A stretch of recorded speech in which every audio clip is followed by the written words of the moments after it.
Hey, it's Rob, and here's a cool assortment of vintage cassettes that my mom dug up somewhere back home in Michigan and sent them out. I just thought this was interesting because it's a wide variety of different manufacturers. I eventually settled on the Maxell XL2, like most people, but there's some interesting stuff in here, including this is the first cassette that I ever recorded. I used to number them, and there is number one. Not surprising, it's Aztec Cameras Highland Hard Rain, recorded with Dolby C noise reduction on a Scotch Dynarange 90 normal bias. I had the cheap tapes at first. Eventually I started to buy the better quality ones. This actually used to be Color by Numbers, Culture Club's second record, and for some reason I decided that Squeeze Argy Bargy was a better choice and ended up on number 2. This is my number 2 recording. Yeah, it goes with this. I used to make these little paper covers to go with it. All right, what else have we got in this pile? Fun stuff.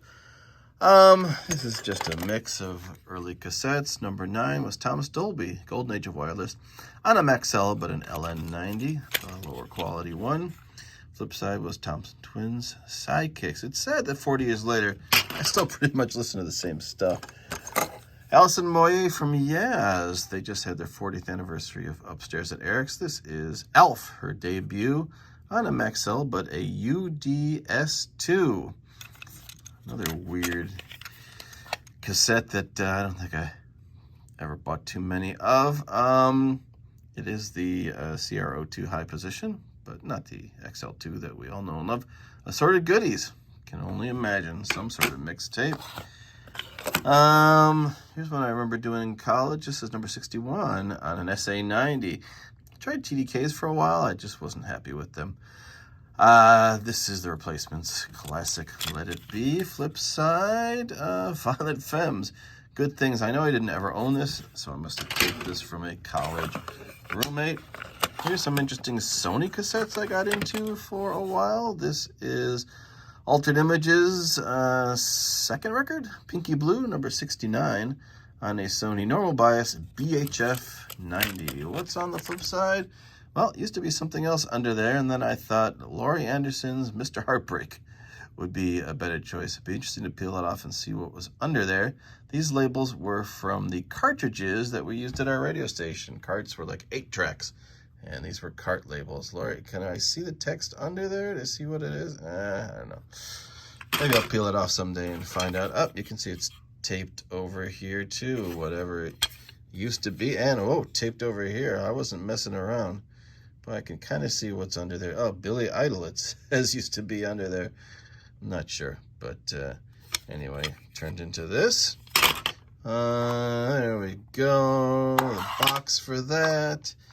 Here's another oddball Sony tape. This was the low noise version, the LNX90, the normal position tape. This is David Byrne, Brian Eno, My Life in the Bush of Ghosts. This would have been number 34, it says. And here's old Kate Bush. Of course, Kate Bush has made her great comeback this year, but this is the live Kate Bush on stage, and Lena Lovett's new toy is on there, apparently. Here's another cheapo D90 normal bias cassette. We've got our choice of Captain Sensible, Simple Minds, Police Paul Young, and Wire Train. Interesting combo with the Boomtown Rats number 73 on this side. Maybe that's a mixtape. I don't know. And finally, another weird one-off cassette. I don't think I own many or any of these besides this one. This is a Scotch normal bias BX. This is the name of this band is Talking Heads, the live Talking Heads. Also in Dolby C, which of course I never used. And this side, look at that, nothing. Although maybe it's probably the same thing because there's a lot of music on that side. I assume the other side is the same. And looks like I put a piece of tape maybe on that. Nope, no tape to cover up the... Oh no, look at that. It hasn't been punched out yet. So maybe there's nothing on that side. All right, there's a fun little walk through some of my old cassette tapes. It was fun to see these again. I thought I threw them away and they were long gone, but Apparently, we found a treasure trove.